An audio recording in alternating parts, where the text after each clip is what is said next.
Hello, everyone. Thanks for tuning in.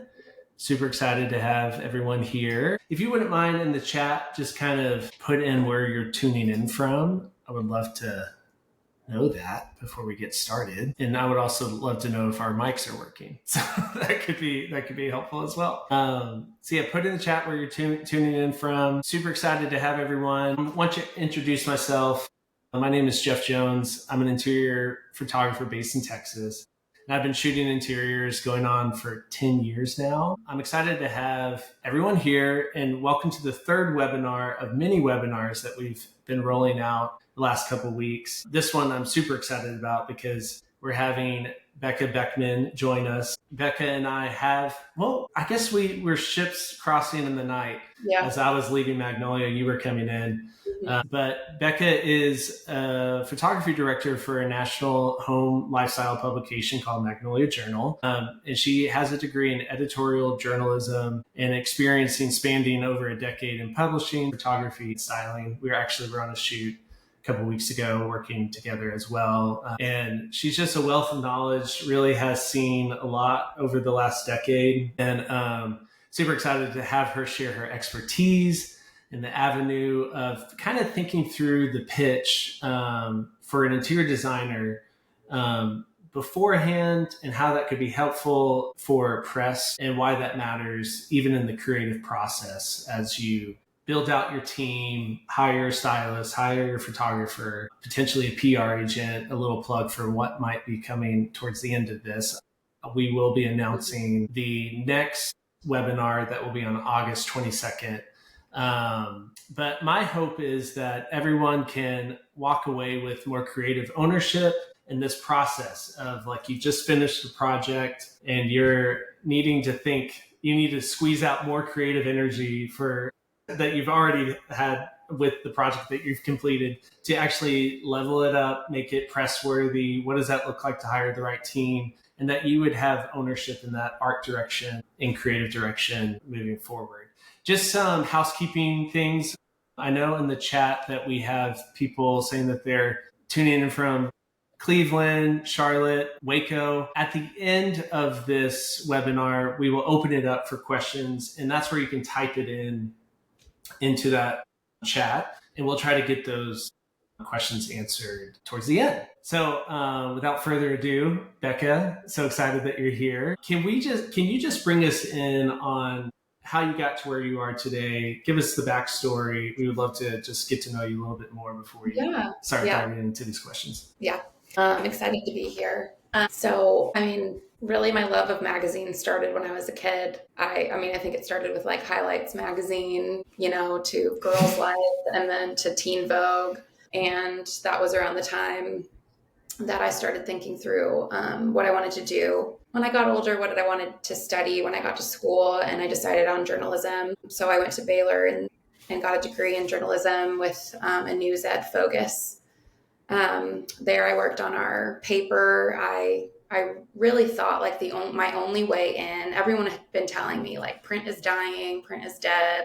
Why would you, seek a career in print journalism? And I didn't listen and just thought like my only way in to this industry is probably through writing. I thought it was my strongest hard skill really. And so I went that route. I went writing, but throughout school, I, picked up photography, I picked up design, and I just have always loved how all those things kind of come together in a magazine. I got to be arts and life editor of our school paper before I graduated, and then had an internship at D Magazine in Dallas one summer. And then, freelanced for a paper here and there, had an internship as a photojournalist at a nonprofit in Peru. And then from there, I applied to 2 positions at Magnolia, one of which being on Jeff's team right after he left as a stylist. And so I started that position 8 years ago. And I worked as a stylist on that team. I didn't even know what a stylist was at the time. Magnolia was really young at the time, and we were all just figuring it out together, how to get e-commerce photography online and what looks good to consumers and how do we sell this product. And from there, it evolved into, and now we're doing entire room scenes of, showcasing Magnolia product alongside the furniture that we're selling inside the homes that Joe has designed. So it really just became a snowball effect of, oh, I'm picking up all of these skills. I'm learning from my art directors as I'm on set on, what they're looking out for, what makes a good image, what, is going to be the final result. And from there, just developed a lot of skills in this kind of art direction, image curation role, and became associate producer of the first photography of the journal about 3 years ago, and then stepped into this more specified photo director role. And so that's kind of how it all came to be. It's a very fluid way. It was not a linear path whatsoever, but it's something, when I was a kid that I was like, that is exactly what I want to do, and didn't have any idea on how to get here. And here I am. And it's just been a really sweet full circle moment for sure. Thanks for sharing. No, I'm super excited to well, first off, loved seeing kind of as you were coming into Magnolia and as I was leaving, seeing you fly to Des Moines, get more experience. It's been really cool seeing your take, and also how y'all have curated the journal. It's just beautiful. And I know we were talking earlier that the journal might be a different approach than your normal publication, but there's a lot of similarities that are probably going to overlap with other different national magazines that are out there. And I know we're kind of talking more national level than regional and local. But I would love to know, let's just dive right in, kind of like an interior designer, they're showing up today, they're curious, how do I get my story told? And like with reviewing pitches, how many pitches do you get a month or a day? Yeah, it's funny. I think when people look at our masthead, they probably aren't sure like who is the best person to reach out to for things like this. What's a masthead? Can you share what that is first? Yes. For people who don't know, a masthead is what's at the beginning of every magazine, and it kind of explains who is in charge from all the way from the editor-in-chief, which ours is Joanna, and all the way down to our intern. And so right here on the journal is our masthead. This is our whole editorial team here. From these people, there's 5 of us who work full-time on every issue. And then under here, you'll see like who is responsible from our publishers for advertising, for sales, for administration, all of these things. And so don't mean to interrupt, do y'all have an online one? We don't. You don't? Okay. Yeah. So most publications do, and you can that's how you can get in contact with people, is finding that online. Yeah. But the journal's different in that regards, but yeah.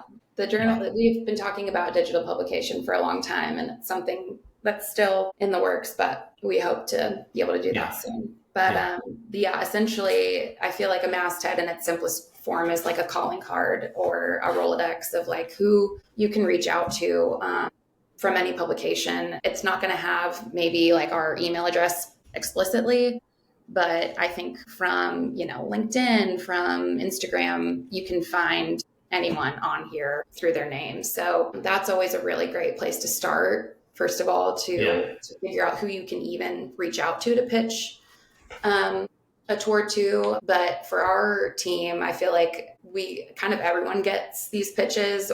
Maybe it's our copy editor getting some that I don't get. I think it's just people not really sure not to backtrack, but I think like at least I want to say a decade ago, it was way more common for magazines to have like editors over specific sections in every issue, in every magazine. So that looked like one person directly over all of the design content, one person directly over all the food content, one person directly over all of the, lifestyle content. As, print is, experiencing a decline, as, this kind of media is going through kind of a re-identification process. A lot of people are going online to meet people where they are. There's a lot more social media presence, all of that. Teams have gotten a lot smaller to kind of keep up with cost, essentially. So a lot of people on the masthead, I think is fair to say, are wearing a lot of different hats and have kind of been siloed into, okay, you're not just over the photography for interior design, you're over photography for the entire issue. So not only do you have to be skilled in knowing what interiors look like, you have to be skilled in knowing how to communicate what you want for food photography as well, etc. So all of that to say, I think that's maybe why it gets a little bit difficult these days to figure out who you can pitch to, at least for our brand. But I think a photo director is a good place to start, either that or someone over content or copy. Yeah. So roughly like they just come daily. How many a month do you think I you feel like get? throughout the month, I think we get probably like, it's not as many as you think. We definitely don't get them daily. I want to say like at least one a week. Sometimes maybe more if it's like maybe a peak season. I don't really know if there's a peak season for like interior designers finish projects, but sometimes we get definitely more pings than we're used to. So it's about that amount of time. From your perspective, kind of what makes a pitch compelling for you and your team? Or like what have you seen that with getting emails? I know for some editors it's like they're getting like 100 a week, and a pitch has to stick out. So like what have you seen to be like really helpful? Yeah, sometimes it's not even that we're getting so many pitches in. It's just that we're producing a lot of other work at the same time. And so maybe pitches like fall to the wayside because that's just not the track our brain is on right now. But what stands out usually is kind of just short and sweet pitches with maybe your best image at the top of the email to kind of catch your eye.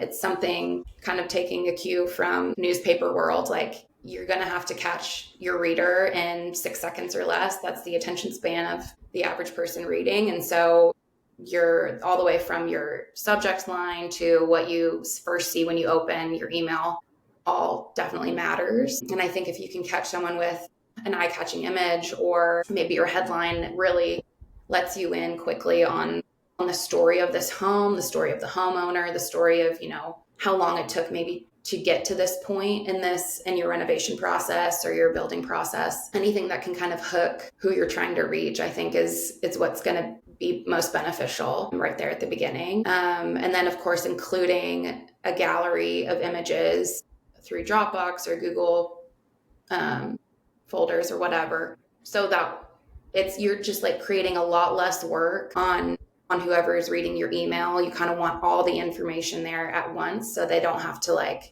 reach back out, wait for a response, all these things. So whatever you can do to make the person's job easier, I think is going to go a long way. Yeah.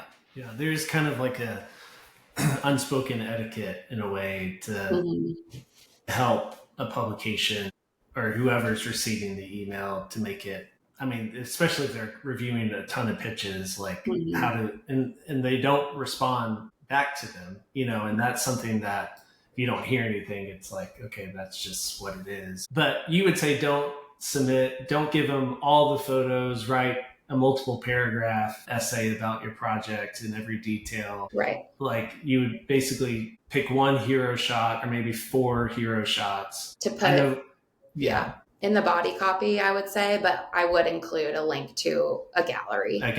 Okay. Yeah. And just a short and sweet, this is the project. Yeah. With that being said, like, do y'all, we were having this conversation earlier before people were signing on. I know for designers, they often are like, wow, my house is like photo magazine worthy. I know it is. And I want to get this published. And then there's publications that have a whole set of needs within themselves of what they're trying to meet within their stories and their parameters of the season or certain topics. What would you say,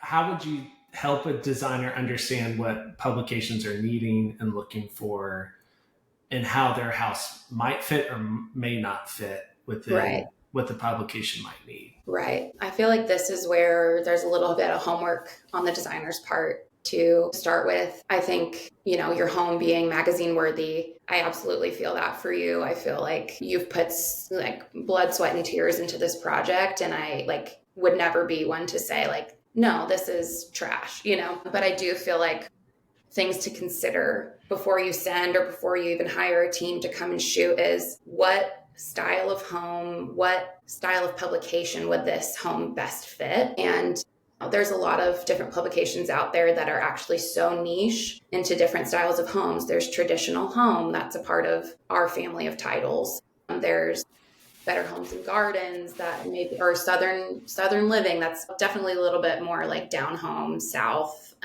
feeling in terms of their reach. And so all the way up to Architectural Digest, they showcase such a broad range of types of homes. And I think first you need to decide, like, who am I trying to pitch to? And it's okay if it's like, I want to pitch both to Arch Digest and to Southern Living. I think that can both exist in the same place, but I think you need to know, like, is this a home that Southern Living is going to care about? Or is it like so modern, so East Coast, or not East Coast, so West Coast, or yeah, so like not their niche that they're not even going to take a look past your first photo there. So I think one is just like knowing who you're pitching to, knowing the types of homes they typically go for. And that just requires, going back from their current issue back maybe a year or two, because they do evolve.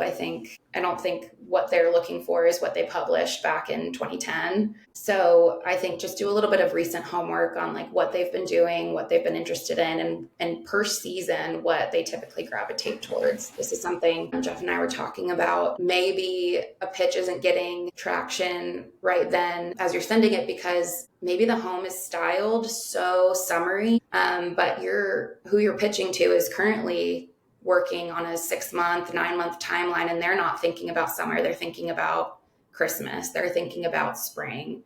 Like, for example, the shoot that we were on last week was a Christmas shoot that we were working on, and that was July. So it is, timing does take a huge effect when it comes to that as well. But keep going. Didn't mean to interrupt. Oh yeah, that's really such a profound piece of what editors are dealing with in any current moment. So I feel like, I don't know if that's necessarily an insider secret, but like definitely as you're pitching, think, am I okay, first of all, to let this, be something that they're not going to pick up until spring of next year or summer of next year? Or are you looking to have it, published sooner?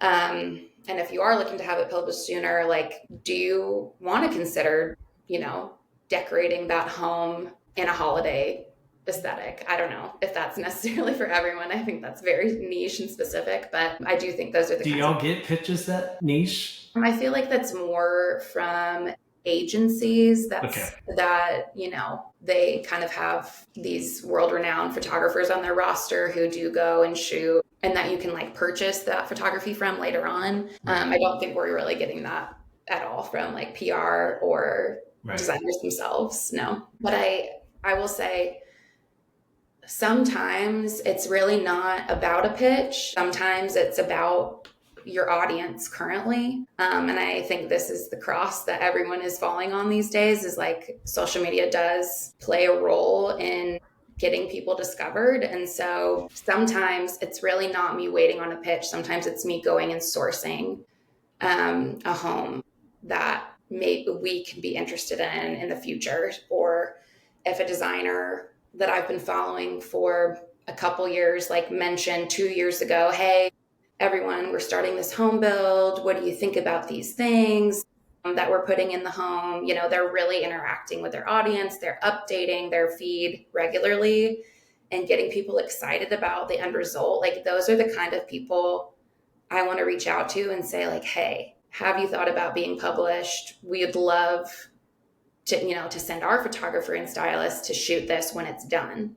So those are more so the times when we can be a little bit more niche. If we do see someone is like, this is such a quaint little cottage that you're renovating, this would be perfect for our winter issue, somewhere in the Northeast where you are guaranteed to get snow that winter, we would send someone a year in advance to get that shot for next winter. So sometimes it's really not even about pitching directly. It's just about putting your work out there to just let people know, like, hey, this exists. This is a project I'm excited about, and just get other people excited.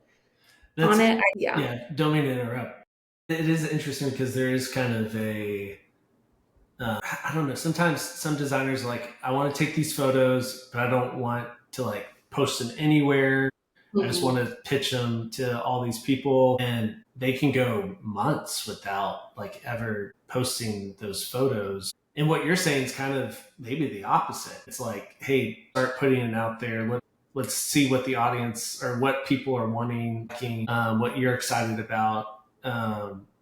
Which it does feel like social media is disrupting probably what was done maybe 10 years ago, 15 years ago. But now is kind of maybe a lot of publications are looking for who's doing cool work and what are they showing, and how to, if someone didn't post those or blog about it or anything like that, how would people discover them? And that is a question I often get asked. It's like, should I not post these? And I'm kind of like, with SEO and everything, I'm like, post it and like leverage it for your own purposes on your website and get it out there on Pinterest. Yeah, just so that people even posting what you think you want to keep exclusive, I feel like just creates so much more opportunity for that home to be seen down the line. I feel like, especially in the digital publication world, places like Domino or Clever from AD, they need content so much more quickly than,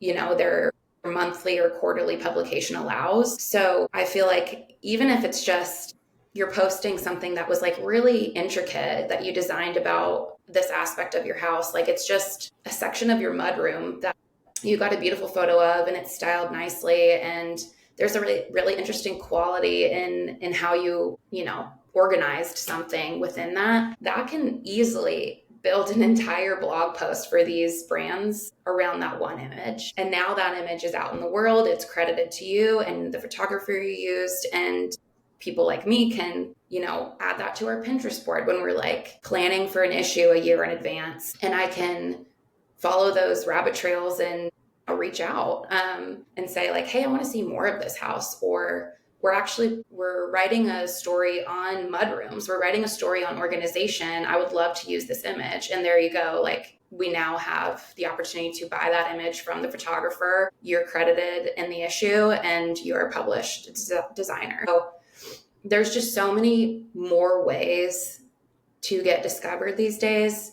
And I do think it's all about like just putting your work out there, even if it's like even if it's not a professional photo, you're just like in the middle of construction and you're updating people on like your tile being installed. Like, that's an exciting moment, like that anyone renovating a home has experienced. Like, you're so pumped for your countertops to go in, like post it. I think that's, it's because there is like the old way of doing it and a new way of just like posting things out there. I do have a question of like, how much are y'all as a team looking at social media, Instagram, Pinterest, like to kind of discover what's out there? I mean, Pinterest, I'm on daily. Wow. I mean, it is a tool I use. I don't think I could do my job without it. Right. Sometimes I feel like, is this cheating? But it is just so helpful in like just gathering like even inspiration for a shoot I want to put together. The way that some room is lit, I like want to communicate that to our photographer, or the way that this one, sofa is styled, I want to communicate that to our stylist. So I'm just pulling constantly inspiration from Pinterest. And again, I mentioned our team plans about a year, if not a little bit more in advance for every issue. And so our whole team is using Pinterest. Our whole team is like saving on Instagram throughout just the year, as the year goes. Like, we're saving things so that we can come to our planning meetings like with concrete ideas. So again, it's just a matter of like what's out there, what's like catching our eye, what's catching, trends online. I'll say Magnolia is not like the first on the curve of trend. We're following the curve a little bit, but we're constantly, I think our team is always on Instagram and Pinterest, just pinning and saving things that we can come back to for future use. I do feel like Pinterest is, There's some clients of mine that really utilize it, but I do think with SEO, because it is a search engine, that's like how it's different than it is with Instagram. And just having alt text attached to, like, for example, like I think there was a client of ours that had a scalloped mirror, and y'all were doing a scalloped, everything scalloped. And y'all discovered that, reached out to me, we got in contact with the designer. So like even like in alt text, which no one knows what alt text is, it's basically how you can embed information into a photo so that when someone types in scalloped mirrors, then that image could pop up. Which even thinking through, like for editors, like what are main features that, is it a mudroom? Is it scalloped? Is it the paint color? What are the different stories that could, be discovered from within that image? And I know, to go back to like what editors are looking for, how much of what y'all are looking for is a full house tour, is the color, you're pushing a certain color of the year or certain architectural features. Like, what does that process look like for y'all based on y'all's needs? Yeah.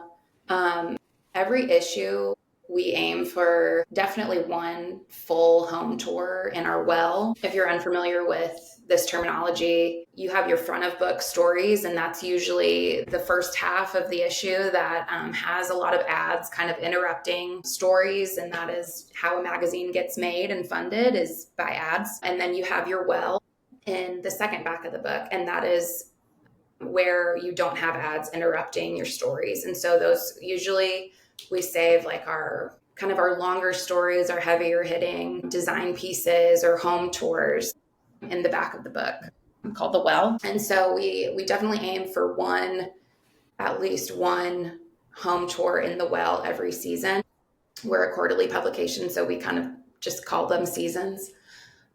So that's something always, we're going to always want one long home tour where we have definitely like a bedroom, a bathroom, a living room, a kitchen, and then maybe an auxiliary room somewhere in there, or a backyard if it's summertime or springtime. And then we also will have, maybe towards the front of book, some more topical stories we just did one on entryways for fall, which releases next week on the 15th.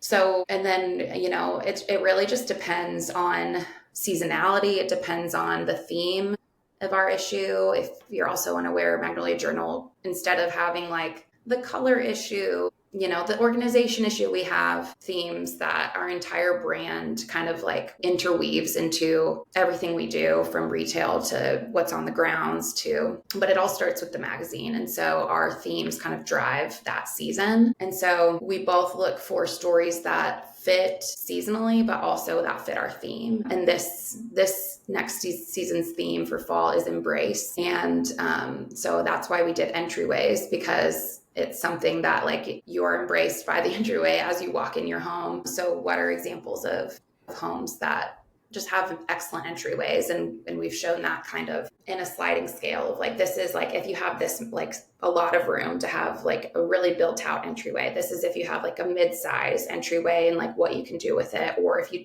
literally just have a corner or a wall as you walk in your home, this is what you can do with it. And all but one example is sourced photography that I found on Pinterest or I found on Instagram. And I truly am the person that still like searches hashtags. So don't think that they're useless these days, because I am out there searching hashtag entryway to find things I need. I love it. With getting into, now that we've kind of like talked about like what publications need and kind of what pitches you receive, let's get into like kind of talking about how does this apply to an interior designer when they're like building their creative team, building their stylist, potentially adding a PR agent into the mix. When a designer is starting to plan for the shoot, what should they already be thinking about terms with publications and how it fits? Yeah. I think like we've mentioned before, it's seasonality, and it's also the brand of that title that you want to pitch to. Magnolia, I feel like, does probably lean a bit more Southern. And that is like probably where most of our demographic comes from. But we also like to publish really East Coast looking homes or West Coast looking homes, or mostly for our brand, like we really truly care about the story of that home or that homeowner. When I've come across beautiful images before, and I'm so excited to show the team, like, hey, I really think this is our home tour for whatever season. The question I get asked first is, okay, but what's the story? So that is something I think on the front end you can be thinking through. And if you're like, well, this home doesn't necessarily really have a story, it's like a new build. This is a family that needed a home, like, and they wanted it designed beautifully. Like, there is a story in there. There's, who are their kids? Like, not who are their kids, but like what are their names? yeah. How old are they? Social security Like, number. Yeah. All what that. Yeah. like what phase of life are they in? Right. Why did they feel the need to like have a new build versus renovate an old home? Why does that suit their family better? How are they feeling about moving into this new space? This is somewhere they're gonna live a grand chunk of their life, hopefully, and just like really live in it and experience so much life in it. And so there's an angle there for sure. What was your question? Yeah. I think we were talking about, like you said, seasonality Yeah. is a big Oh, factor. yes. Yeah. When you're With thinking about assembling your, yeah. Yeah, with like styling, what would that look like, on the styling front, lighting front? If you knew the story on the front end, like you're saying, Yeah. let's say, yeah, kind of bring me in on like when you say seasonality, what would that look like practically Yeah. in a So creative direction point of view? I feel like once you've got your story and you kind of know like the angle of this, I think that can also inform your shot list in a way. Like if the homeowners are looking for a bigger place because they're moving out from the city because they needed more place for their kids to run around, like, okay, that means we need a shot of the backyard where the kids can be free, or we need a place to show like, yeah, they were running out of storage in their old home, here's where we have a lot of their new storage, and this is like how we made it beautiful. So I feel like story can really inform shot list in that way. And then as far as assembling your team, I think it's so imperative that you hire someone who has shot interiors before. It is just such an art form in itself to shoot interiors. I feel like the most valuable piece of information I have about photography is our eyes, like what we see through our eyes, like a camera could never capture in one shot. Because our eyes can like absorb all these different exposures, all these different shadows, all these different focus points. Like a camera is meant to capture one of those, like one exposure of the light coming in like this, one exposure of how deep these shadows are up here. And so what interior photographers do, they will set up a shot and then they will take what a lot of people call brackets, or I'm blanking. Plates. And in post, they will merge all of those together to create what you see in front of you with your eyes. And it's just worlds different than taking one shot and assuming you can make it look how it should through Photoshop or through Lightroom. So someone who is skilled at knowing how to light a room, maybe like you're in a place that has one window and I don't know, yes, you can capture that exposure coming through. You can capture a couple different exposures of that to like light well, but you might also need something lit with a strobe or a softbox. And so people who know how to light well, how to compose all of their images and combine them together to create one beautiful composite is someone you need to look for. And I think is very obvious when you don't. And those photos come through or come to my desk and I'm like, oh, if we, decided to go this route, we would have to go and send someone to reshoot, which has happened before. Oh, go ahead. Don't get it. Well, with that like being said, like on the seasonal front, like even certain designs lean towards more of a season based on the warmth of the space, the coldness of the space. Mm-hmm. There is an element that like even the time of day it's being shot, right. The lighting can dictate even the story within itself based on that season.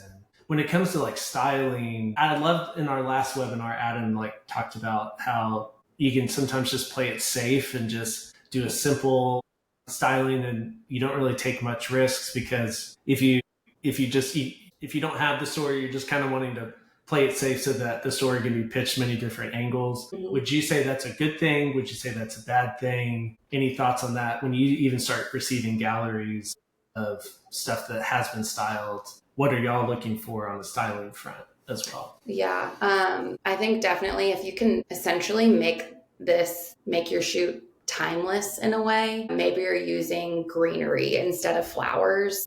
Flowers just speak so spring or summer, depending on what flower they are. But if you just have like Italian ruscus, or I don't know, just branches you clipped from outside, that feels way more timeless and can stretch across spring, summer, and fall to me, rather than just pinpointing it in one place in time. So I feel like that is something to look out for. And then the same with like colors that you use in your styling.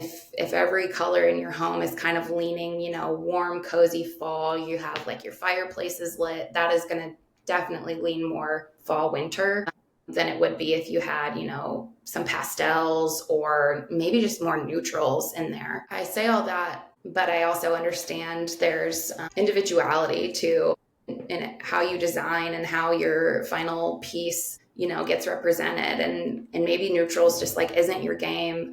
I think there's just a way to just like tone down a little bit of maybe like pinpointing it in that one place in time, or just knowing who you're pitching to, like, hey, being upfront about like, this is a colorful pattern filled home, and here's the imagery for that. Like, that is a story in itself, is just how colorful and vibrant a home can be, and doesn't necessarily need to be like a season. I've seen like very colorful homes be in winter issues, because winter also represents like cheer and joy. And so I think don't get worried about how your individuality comes through and how you style the end result. Yeah I think that's super helpful. Just not like what's the phrase where you put yourself in the corner. No one puts baby in the corner. Yeah. With that, I know we're kind of running out of time, so I'm going to kind of move towards like PR. Mm-hmm. In our next webinar, I'll kind of pitch this. And Natasha, if you wouldn't mind dropping the link in, our next webinar that we'll have on August 22nd is with the PR agent, Caroline. She's based out of Austin, and we'll be talking about why PR is important to be brought in as a part of the creative team, and what knowledge that they know and what publications are knowing. With that being said, Rebecca, with working with PR agents, bring us in on how that helps y'all working with PR versus probably working with the designer up front. Mm-hmm. And kind of how does that make it more effective, less effective? Bring us in on that whole process. Yeah. As well. I think what's so helpful about it is it feels like way more of a targeted search. Like I was saying before, when I'm just trying to it's a shot in the dark if I'm looking for something scalloped, or if I'm looking for an entryway to fit our issue. It's so much more effective. Are you talking about Caroline Pinkston? Yes, yeah.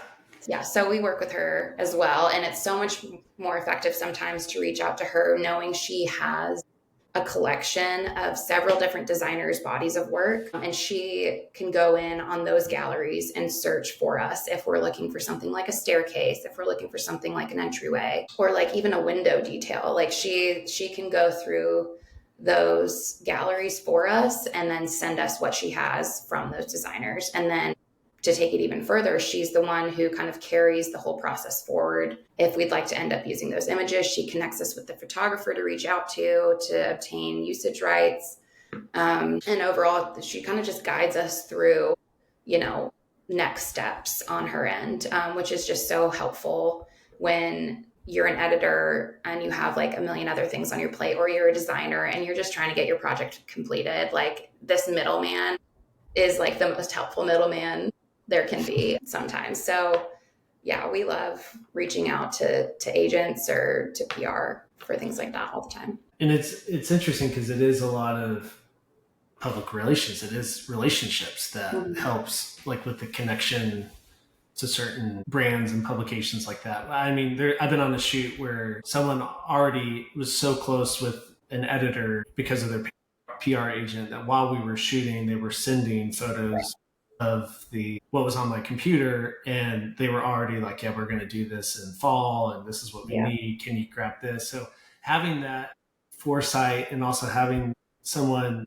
know what the publications are needing is super helpful. And there is I know some photographers can be a little egotistical working with PR agents in the aspect of like they don't feel respected. And there is a whole process of learning how to communicate, contracts, teaching the designers. For me, I offer an editorial usage right. So like the designer just pays me the extra fee that the publication would pay me, so that they can just get their work out as quickly as possible, because they can get bottlenecked with bringing all these people in. Can we get the photographer in? Photographer's like, what's the usage? And then like, we're going to be using it for this. And like, oh, because of that, it's going to cost this. There are some photographers that do that work around. So that's a whole nother conversation. But yeah, and that's why I'm super excited to have Caroline come on August 22nd to talk about that, because I do think it is a crucial role in the creative process. With wrapping up, before we start asking questions, kind of two things. What is you wish every designer knew before photographing their space? What is like your soapbox that you can just stand on real quick for that? Don't install the TV yet. It would be great if there were no TVs represented in photography. And if there's a frame TV involved, like there are ways to put art on that, at the very most dim setting that, yes, will look a little bit more realistic as an art piece. But even then, hire a photographer who knows how to make that look more realistic in the end. But if possible, wait to install TVs or large electronics until after that shoot is done, and instead put a piece of art in its place, or, an arrangement of vases or whatever your stylist has in mind. Love it. And then the last thing is, if people want to send pitches to you, are you open to wanting to receive that? And if so, how would one receive or send that to you? Totally. Just straight to my email, which is Becca, Becca, Beckman, Beckman at magnolia.com. I will say we are planning already for fall of next year. And so if you have any fall feeling projects coming down the pike, like feel free to send them my way, or even just like more timeless pieces, like definitely reach out. And I also will just keep a tab on designers sending things that I can always look back at their portfolio, in the future and think like, do they have a piece in this home that we can use in a topical story? Or are they doing anything new that I could reach out before anything is shot that we can send our own photographer and stylist in that would work well for our purposes? I will keep tabs and keep your portfolios updated. I love it. And do you want people to follow you on Instagram and also reach out there, or do you prefer just email? Email's great. I will say my Instagram is a lot more of my family these days than being professional. So you're welcome to follow along and see my adorable son, but I understand if you don't want to. What's your handle? Do you want to?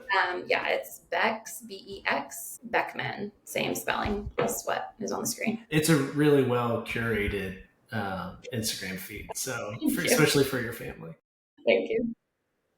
Before we hop into questions, Natasha, would you mind dropping in the link, if some of y'all might already have this, but I have a free email mini course on how to write a pitch. And if that's something you're like, if the Magnolia Journal does have something for fall, what do I say? How do I get that to Becca? You could take that little mini course. You'll get this PDF that's pretty thorough on how to handle that.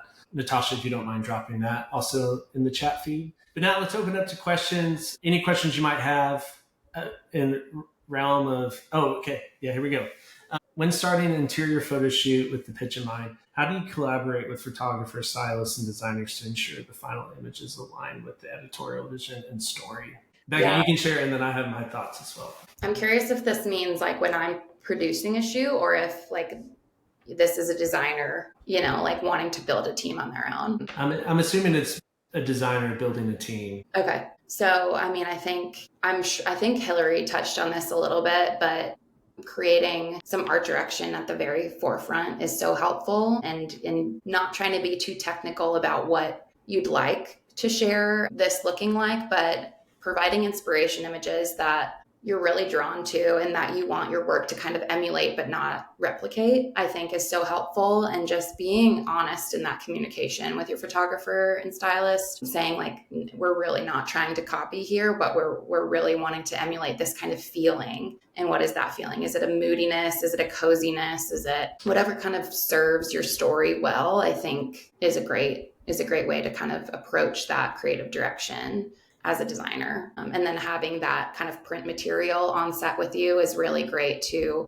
kind of keep pointing back to that North Star. So every image you're looking at is like, yeah, we're following this formula here. Yeah, I was about to say a shot list guide is very crucial in that process. And I think one thing that I was thinking about this the other day, I would like to incorporate is to have a meeting with, if it's the PR agent, stylist, photographer, the designer on the front end, for us to like review it and talk about what we need to talk about as a team, because it's a team effort. But I'm starting to incorporate more it's almost stupid how detailed it can get with my shot list guide, just to make sure that we have a spot for creative direction, marketing needs, the story itself, SEO, if we need to even get into that thorough of details. But I think that kind of a shot list guide is the Bible for, I mean, even we were on the shoot for the Christmas one, and there was one angle, I remember it was one angle I shot a certain scene,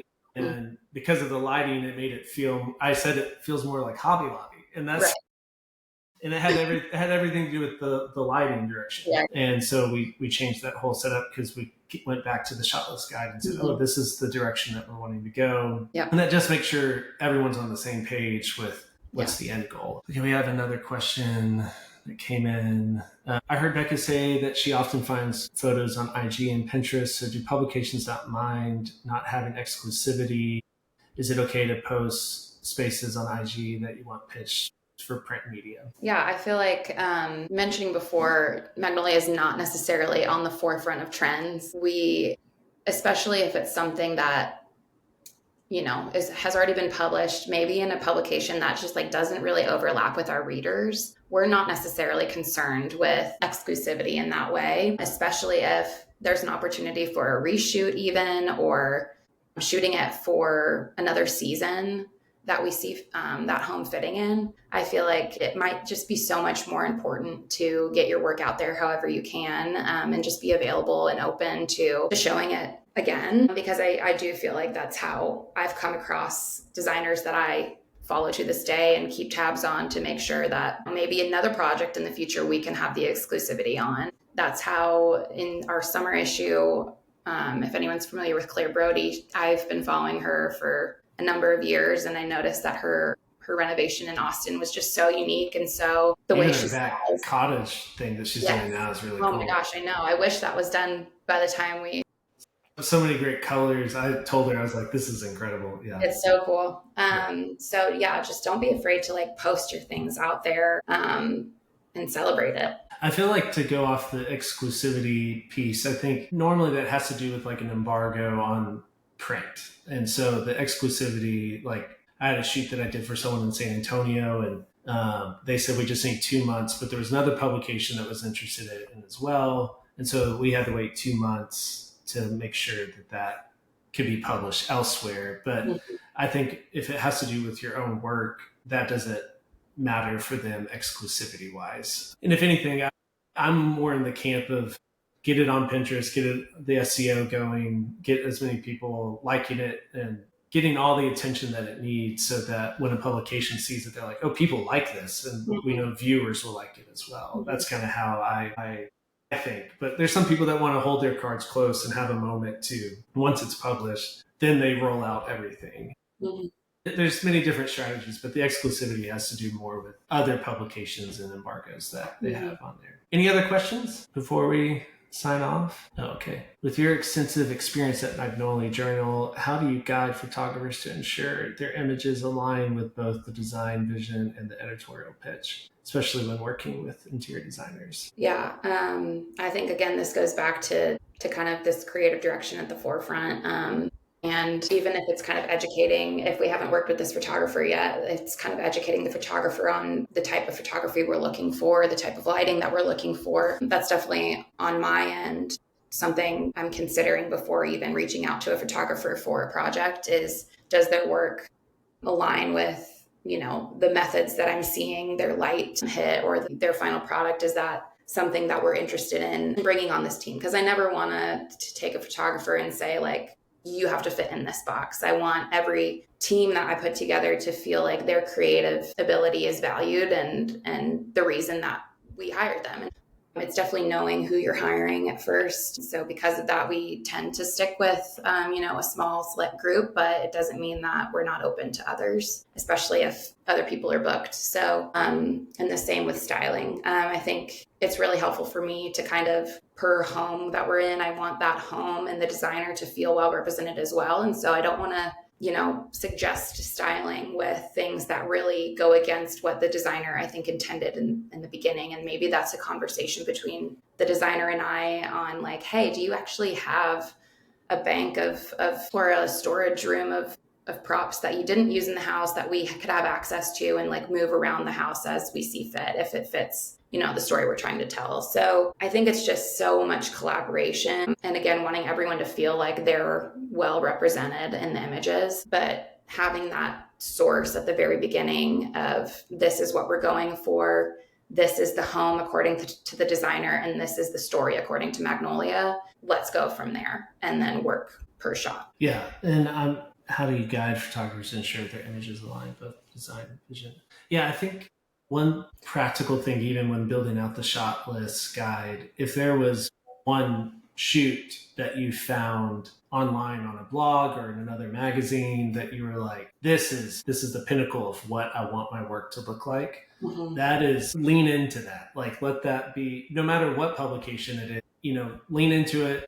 All creative direction, lighting, styling, and then maybe even find the author that wrote that publication online, because their names are there, the writers are there, and see if they would want something similar later on once the photos are completed. Not that I love what you said, Becca, earlier, you're not replicating, you're not just mimicking, but you're going to basically replicate and make it your own because every team is different, everyone's perspectives are different. But I think finding the inspo and making that clear across all team members could be a great first step. And it just allows everyone to have a North Star for what they're pointing towards, and it allows other people to speak into it. So you as the designer don't have to be like, I don't know if I like that direction. And the photographer would be like, yeah, I think maybe different florals might be better for this. What do you think about this? It's more collaborative, and it's more of a team effort than it is just relying on or outsourcing your agency of your creative process to someone else, because you as the designer,